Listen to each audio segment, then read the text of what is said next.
Gua Aga dan teman-teman selamat datang di konten pertama buka-bukain. Jadi hari ini gua buka-bukain. Buka-bukain apaan?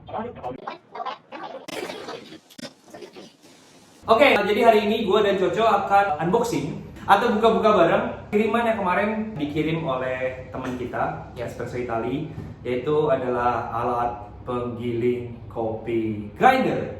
Dan hari ini gue akan ngebahas dan mereview dan juga mencoba grinder seri terbaru ini. Namanya apa cuy? Nisei. Dan ini deh grindernya. Teng! Nah, grinder Nisei Zero ini, jadi ini grinder terbarunya mereka dan ini produksian Inggris ya? UK, betul. Produksian UK. Kurang tengah. Oke. Nah, gue pinggir banget. Jadi di produksian Inggris, di mana kita dipercaya untuk melihat, mencoba dan merasakan kecanggihan dari mesin giling ini. Dah, nggak pakai lama-lama, kita bukain coba. Yuk.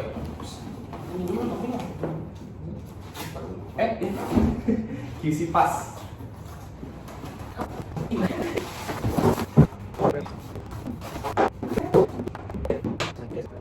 Nah, jadi setelah kita bongkar, di dalam kardusnya itu ada biasa ini buku manual book ya, buku panduannya, dan ada obeng. Ini untuk apa ya? Ya itulah nanti kita cari. Ini ada kuas juga dan ada chamber, apa sih namanya? Dozer, ya. Oke, terus ada juga ini semacam dudukan gitu ya untuk ditaruh di dan di grindernya. Ini kalau dilihat ya grindernya, oke deh. Maksudnya cantik gitu. Desainnya beda dibandingkan mungkin grinder yang sering kita lihat kali ya. Memadukan antara elemen kayu dengan kalau di sini kita dapetnya warna putih. Kayaknya dua warna, ada hitam dan putih. Dan karena mungkin mereka tahu kalau kita itu bersih ya, jadi kita dikirim warna putih. Dan gue sih suka banget ya karena secara desain putih kayu match banget ya. Nah, ini teman-teman bisa lihat ya kalau bentuk grindernya tuh kecil banget ya. Ini paling sejengkal setengah dan kecil banget, tapi padat gitu. Maksudnya padat tuh kokoh. Padat. Di sini padatnya nih. Padat, kokoh ya, gitu. Jadi gambar ini. Padat. Jadi kokoh ya nih kalau dilihat kayak burusnya gede gitu. Yes. Jadi ada apa ini nggak fitur-fiturnya kalau lihat dari luar? Kan tadi udah nih semua alat-alat yang ada di box. Kalau dilihat dari luar ini ada on off-nya. Oke. Ini on off-nya di sini. Oke. Terus ini ada hopper lid-nya. Ini hopper lid-nya nih. Ini tempat buat masuk si biji kopi. Lalu ada ininya. Ada nomor-nomor untuk grand size. Betul. Ya. Untuk just grand size. Terus apa lagi? Oh ini mana? Cord-nya. Oh iya, kabelnya. Jadi simple banget di sini. Terus ada dudukan ini buat naruh si dudukan ini. Jadi cara di settingnya seperti ini. Nah, cakep. Mantap. Ini kalau dinyalain nggak akan kemana-mana coy. Maksudnya nggak akan kemana-mana. Dia nggak akan waste banyak. nggak akan waste banyak itu. Tapi keunggulannya apa aja gak yang udah lu coba cari tahu? Kemarin kita sempat pakai grinder ini berdua untuk event gitu ya. Sepengalaman kita sih ya sebenarnya waktu surfing sampai ratusan cup not bad ya. Maksudnya karena waktu itu kita dihadapkan dengan event, jadi kita nggak sempat ngulik gitu ya. Iya, Nggak sempat benar. Nggak sempat ngoper-kaprik lah istilahnya. Gimana cara kalibrasinya? Betul. Jadi ya udah, cocok nih udah pas gitu. Jadi Langsung aja. kita putar-putar. Iya. Nah hari ini kita dikasih kesempatan untuk melihat lebih dekat, lebih dalam dan mencoba lebih detail teknis dan keunggulan dari si Nisei Zero ini. Nah, lu tau maksudnya apa namanya Nisei Zero? Nggak tahu, karena zero maksudnya apa? Zero to nol ya, sub zero. Ya. Mau maksudnya apa nih? Jadi ini tuh zero retention. Jadi Oke. kayak misalkan ya, simple kayak lu masukin 10 gram, Keluar 100 gram juga gitu. Wah. Jadi benar-benar kayak zero retention. Tapi waktu itu kita nggak sempat sedetail itu ya. Kita nggak sempat nyoba benar-benar di tauku. Betul, nggak sempat sedetail itu. Jadi nanti kita coba gua kasih tahu teman-teman lebih detail soal gimana canggihnya si mesin grinder ini. Di manual booknya lu bisa lihat ini parts-partsnya ada semua nih. Ini ada magnetic leg-nya nih ada. Jadi gini, ini kerennya gini ya, ini magnet ini berfungsi untuk sensor sebenarnya. Jadi once lu buka hoppernya, lu masukin kopi, lu giling dia akan nyala cuy. Yes. dia nggak akan nyala. Nggak akan nyala sampai si hopper lidnya kita tutup. Tutup baru dinyala. Nah, berarti itu ada unsur safety-nya ya. Betul, ada safety-nya. Iya, Betul, dia sama. semacam sensor gitu dia. Tangan nggak kegiling. Betul. Ya kan bahaya nanti kalau tangan kegiling. tenang. Tangan lu nggak kegiling. Kenapa? Karena di dalam ada lagi iya betul. pelindungnya. Jadi di dalam si si hopper ini dia ada semacam lidnya lagi ya. Betul, ada lid Tutupnya pelindungnya lagi. lagi untuk menjaga tangan kita mungkin nggak kegiling. Dan dia ada lubang kecil, nanti gua kasih tahu ya, gua kasih tahu detailnya. Dia ada lubang kecil. Oke. Nah, Itu untuk beadsnya bisa masuk pelan-pelan gitu ke dalam grindernya. Jadi dia juga bisa meminimalisir si pop crony. yang loncat-loncat Nah, itu kan kalau pop crony ini itu akan berpengaruh pada hasil gilingan. Jadi gilingan lu itu bisa tidak seragam gitu karena uniform. Betul, nggak uniform. Terus di dalam manual book ini banyak banget ya kalau misalkan lihat nih ada cara menggunakan, ada pertama kali menggunakan si Nishijiro ini. Jadi nanti kalau teman-teman beli Nishijiro bisa lihat panduannya juga dan bisa nonton video kita yang pasti. Mungkin nggak lama-lama. Oke, sekarang kita mencoba langsung coba cara kalibrasi ya. Betul, kita kalibrasi dulu pertama kali. Oke, guys, let's go. Let's go. Nah, sekarang ngapain Cuk? Kita mau mencoba how to calibrate. Gimana sih cara mengkalibrasi si grinder ini? Jadi di sini ada dua bagian. Kalau kalian lihat di sini ada bagian yang chrome-nya, lalu ada bagian yang warna hitam. Untuk kita kalibrasi, kita tinggal memutar si bagian chrome ini. Nanti yang bagian bawah si hitam ini juga akan ikut. Jadi awalnya kita buat dia memutar searah jarum jam sampai nggak bisa diputar lagi, sampai dia benar-benar rapat mentok ya? Sampai mentok. Berarti maksudnya adalah ketika burnya ketemu ya, mentok nih. Jadi pada saat itulah kita baru bisa mengkalibrasi si ibaratnya itu titik nol lah ya. titik nol. Untuk ini cara paling mudah ya. Cara yang paling mudah banget untuk mengkalibrasi. Jadi kalian set sampai dia mentok, lalu set si dotnya ini sampai di titik calibrate. Setelah itu tinggal kita putar berlawanan arah jarum jam.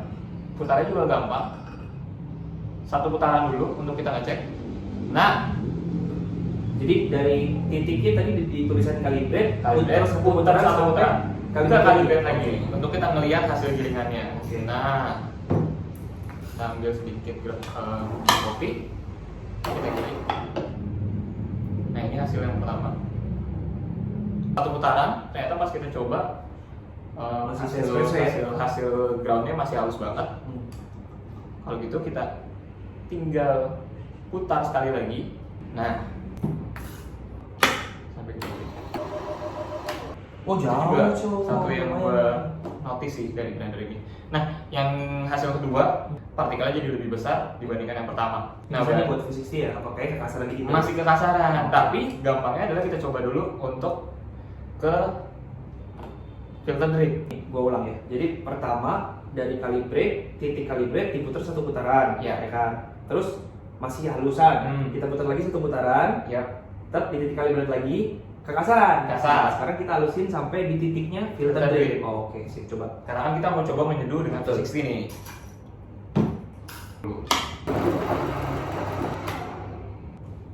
Nah, beda ya dari titik calibrate yang kedua. Tapi kalau kalian masih ngerasa, aduh, nomor 30 aja masih kasar nih buat V60, gampang banget. Jadi di titik yang 30 ini kalian kan udah menyesuaikan nih, tapi kurang halus. Kalian putar lagi misalkan ke arah nomor 20 untuk membuat gilingannya lebih halus. Setelah itu bagian bawahnya yang di hitam ini, dotnya ini, untuk penunjuk guidance size kalian pindahin ke nomor 30. Oh, jadi gini. Ini pembedanya kalau kita muter atas dan muter bawah. Kalau muter atas udah pasti bawahnya keputar. Betul. Kalau muter bawah atasnya keputar. Oh, jadi atas ini sebenarnya adalah settingan grand size. Betul. Bawahnya adalah penunjuk. Betul. Jadi kalau kita muter bawah itu ada bunyi klik klik klik gitu. Nah, kalau itu nggak bunyi berarti sebenarnya yang kita putar itu yang atas, bagian atasnya gitu. Jadi ada dua adjustment di sini. Adjustment pertama untuk grind size-nya. Kemudian adjustment kedua adalah sebagai penunjuk grind size yang sudah kita tentukan. Betul. Nah, sekarang kita cobain. Lebih halus dia. Lebih halus kan? Betul. Nah, betul. Cakep ya? Oke sih, menurut gue ini simpel untuk kita mengkalibrasinya dan gampang gitu kan. Kayak semua orang juga bisa kalau dengan cara nol dulu baru diputar-putar gitu ya, itu lebih mudah gitu ya. Sekarang kita seduh kopi dengan menggunakan CNC grinder. Yuk. Nah, sembari kita mau menyeduh, penasaran gue sama zero nol retention. Zero retention ya? Jadi kita coba apakah ini benar-benar zero retention. Gini, gue kemarin sempat baca-baca juga grinder ini itu bisa dipakai untuk bikin espresso. Oh, jadi all in one ya? Iya, jadi makanya gue penasaran, gue nanti mau coba untuk bikin espresso dengan grinder ini setelah Cocos bikin V60. Menarik. Nah ini udah. Tapi sebenarnya, ini coba dulu. Coba dulu. Benar, Sama. benar. Sama enggak? Jadi Wah. 15,5. 15,4 tadi sebenarnya kok gue 15,4 gilingnya. Karena kan kadang-kadang lu kalau ngegiling, Iya. lu suka lebih sedikit ya. Betul. Gue udah jadi terbiasa untuk ngelebihin, oke lah, Lebih 15,5 atau 15,4 karena gue berpikirnya, wah nanti nggak akan keluar semua ya. Nyangkut kan? Nyangkut di dalam grindernya. Ini nggak nyangkut? Enggak. 15,4 Baru sekali. Oh iya, baru Nggak sekali. percaya. Coba lagi, Nggak percaya. Coba lagi ya. Coba lagi.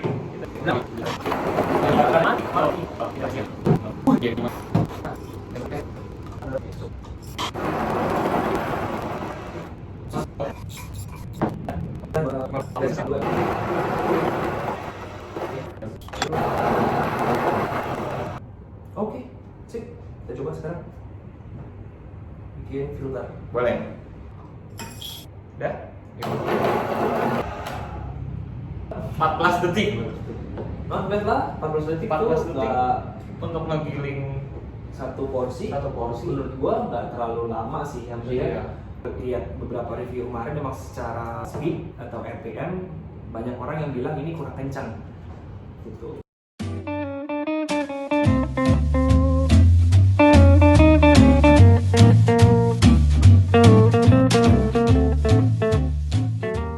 Nah, tadi kan Coco udah sempat cobain di filter sih. Gue penasaran. Sekarang gue mau cobain ini di espresso. Kenapa tuh nggak gue penasaran kenapa di espresso? Karena basically kalau lu lihat chambernya nih, vesselnya, ini ada tulisan di bawahnya, ada tulisan 58 mm. Wah, Ya. Artinya ini fit sama portafilter. Oh, memang Jadi- dia udah dibuat. Iya. Wah, Jadi keren desain juga untuk nih. portafilter supaya bisa Langsung langsung bikin masuk. espresso Langsung itu. espresso. Dan mostly kan portafilter tuh lebarnya 58 kan. Iya. Gitu. Nah, gue cobain sekarang.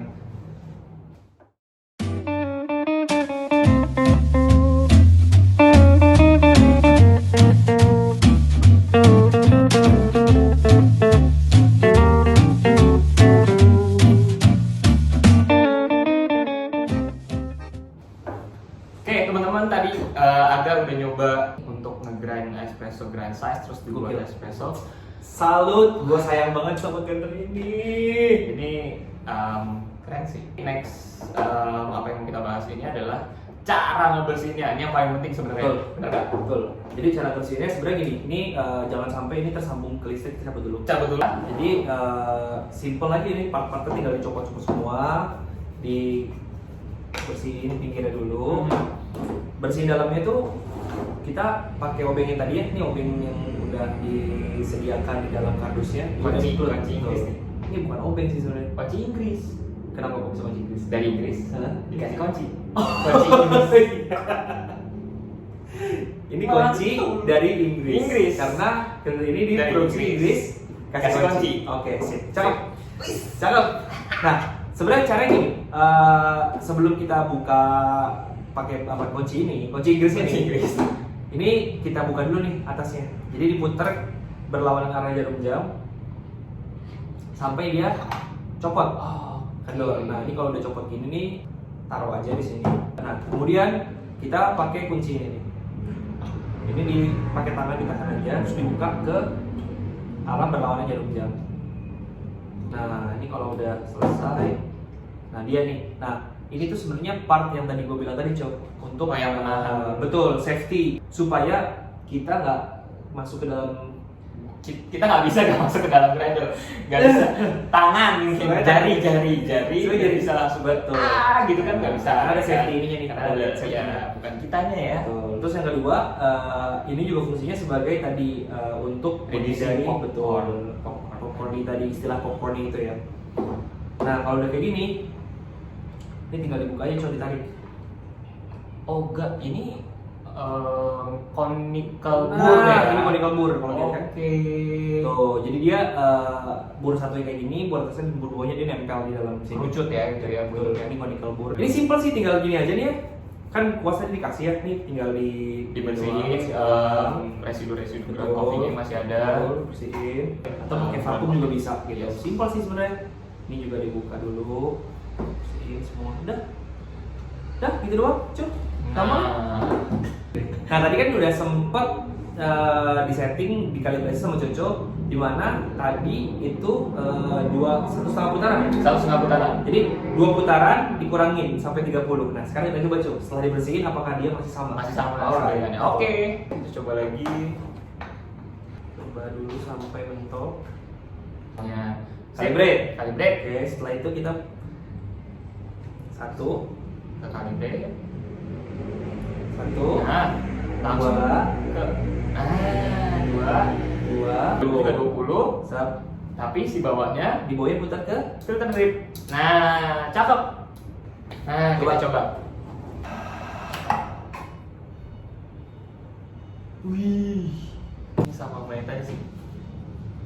Setelah dibersihkan, yang tadi aku bilang kadang kendalanya tuh kita sulit untuk adjust gasnya lagi. Tapi ketika lo bersihin ini tadi, kita coba untuk adjust dengan cara yang tadi. Gacornya gampang ya? Gacornya gampang ternyata. Oke, jadi kita udah tadi nyobain kalibrasi. Betul. Kita udah Cobain bikin filter, cobain bikin espresso, cobain untuk ngebersihin. Nyobain apa lagi? Nyobain pokoknya semua kita cobain. Betul. Kita akan masuk ke bagian Konklusi. pendapat kita berdua. Betul. mengenai grinder. Jadi menurut gua ini tahan banting pertama, karena kita udah pernah coba grinder ini untuk serving di event selama 4 jam dan serving ratusan cup. Nah, jadi selain ini grinder ini untuk di rumah, ini juga sangat bisa dipakai di kedai-kedai kopi kecil. Dan secara desain ini juga estetik. Betul. Lo taruh di mana aja ini keren gitu. Betul. Maksudnya orang juga ngeliat ini kayak keren amat, ini bagus gitu. grinder apa nih? Pajangan gitu kan, Iya, gitu. benar, benar. Bagus gitu. Nah secara kualitas, kalau dilihat dari bursnya ya, kualitasnya bagus dan bisa dilihat hasil pilihan tadi juga itu juga bagus. Terus dibuat di espresso juga itu gampang banget aja sih gitu ya. Dan banyak orang yang menilai grinder ini tuh dari RPM. RPM-nya sangat rendah nih, atau RPM sangat pelan nih gitu putarannya, si putaran burnya ya gitu sangat pelan. Tapi kalau buat gue, kalau misalkan tadi kita udah hitung itu range dari 14 sampai 20 detik untuk satu single serving, itu worth it aja sih. Ya itu not a big deal gitu, maksud gue ini buat gue fine aja kalau emang kita serving di rumah 12 detik itu ya sambil nunggu aja air panas itu bisa ditinggal gitu kan. Dan kalau di serving di kedai pun juga ini nggak yang terlalu makan waktu panjang juga gitu, dan oke banget gitu. Tapi kekurangannya ya, ini hoppernya kan kecil ya gitu. Jadi kalau tadi sempat gue masukin 20 gram itu luber gitu. Oke. Kan udah karena desainnya dia kan ke sampingnya coy, ada miring gini.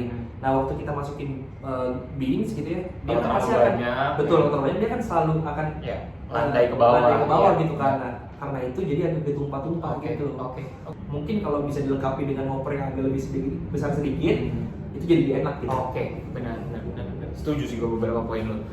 Nice. Nah itu kalau dari Aga, kalau dari gue sisi positifnya dengan adanya grinder ini, kalau gue menempatkan diri gue ke menjadi orang yang nggak kopi banget, ini lebih friendly. Maksudnya lebih friendly, gue jadi nggak takut untuk kayak apakah grinder itu harus yang besar, apakah grinder itu harus bentuknya yang industrial. Ternyata enggak, grinder itu ternyata bisa dibuat seminimalisir mungkin, tapi tetap indah untuk dilihat dan user friendly yang paling penting. Jadi bagi kalau gue belum pernah mencoba untuk menyeduh kopi di rumah atau belum tahu kopi sampai detail, gue bisa belajar tanpa gue takut, ya kan? Mudah semuanya deh. Even mungkin kalau ada teman yang beli dan dia belum tahu sama sekali, dengan by phone pun lo bisa ajarin dia gini loh caranya untuk membersihkan pun juga mudah gitu. Kayak waduh kalau part ini gue hilang harus kayak gimana? simple banget, nggak banyak part juga. Yang kedua bagi yang suka nyeduh brewing, uniformity-nya gua akuin oke banget tadi pas gue lihat dari partikelnya itu istilahnya variasinya nggak besar, jadi akan sangat membantu lo pada saat menyeduh kopi. Dan ngomongin hoppernya, gue setuju sih sama Aga tadi, gimana mungkin memang karena tujuannya untuk single serving kali ya. Oke, mungkin Kan ya. Jadi kayak lu nggak bisa tiba-tiba oke gue punya 250 gram whole bean bag yang gue mau langsung giling semuanya dan lu masukin ke sini. Emang kayaknya dia nggak dikhususkan untuk itu, tapi untuk yang lebih kayak 15 gram masuk dia giling. Jadi konsistensi, kualitas, single serving itu yang kayaknya memang dikejar oleh grinder ini. Overall gue sih suka banget gitu. Overall sih gue mau punya di rumah. Iya gitu loh. Dan oh iya satu lagi yang tadi bilang, membantu untuk mungkin kalau orang-orang yang mau buka kedai dengan budget yang ya, ini salah satu opsi ya. iya Ini betul salah banget, satu salah satu opsi. yang lo nggak perlu harus beli grinder yang mahal gitu ya, maksudnya grinder yang memang compact dan apa ya, harganya affordable dan kualitasnya juga ya udah nggak perlu ditanya kan, udah ada review kita tadi kan. Betul, setuju banget Ben. So oke, jadi semoga review kita membantu buat teman-teman yang ingin membeli grinder ini dan buat teman-teman yang udah punya grinder ini gitu ya. Itu aja dari kita mungkin. Kita mungkin juga akan buka Q&A kali ya kalau Betul. mau nanya. Jadi kurang jelas. setelah ini gue akan bikin Q&A bareng Coco juga buat teman-teman yang mau tahu lebih detail soal grinder ini bisa nanti up di Q&A kita aja. Nah setelah itu udah sampai ketemu lagi di konten buka. Boleh nggak sih? Ya udah, sampai ketemu di konten berikutnya. See you. Bye bye.